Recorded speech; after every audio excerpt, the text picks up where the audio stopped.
But I felt like I'm just falling this week. It's like, man, I'm just hanging on, because when you're in that situation and you can't go to school and things in life, you guys all know what this is like, and you have similar situations with your work or sickness, and you just feel like you're falling. The Lord upholds all who are falling. How did I get through this week? I'm like, man, what am I going to preach on? And I think about this, like, I was okay this week. I wasn't crying. I wasn't frustrated. I was just taking one step at a time, and I felt like I was okay. I felt like I was stable, even though everything was chaotic, and it was because God was holding me up. He raises up all who are bowed down. He upholds us. Are you falling this week? Are you falling like me?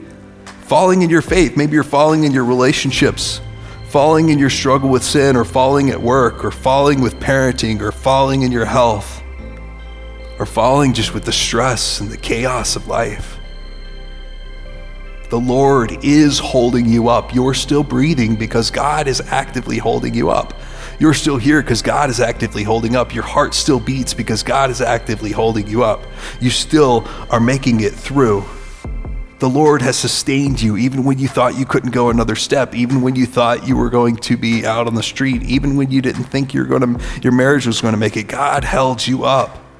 You are able to take your next breath because God is who He is, and He is sustaining you. So do not be afraid to bow low, because God will lift you up. And when we kneel at the altar and we bow our head and we say, God, I surrender to you, we can trust that He will lift us up. The eyes of all who look to you, and you give them their food in due season. God will feed us. God will satisfy our desires. God is righteous and kind in all His works. You may not understand it, but God is being kind to you even when you don't see it.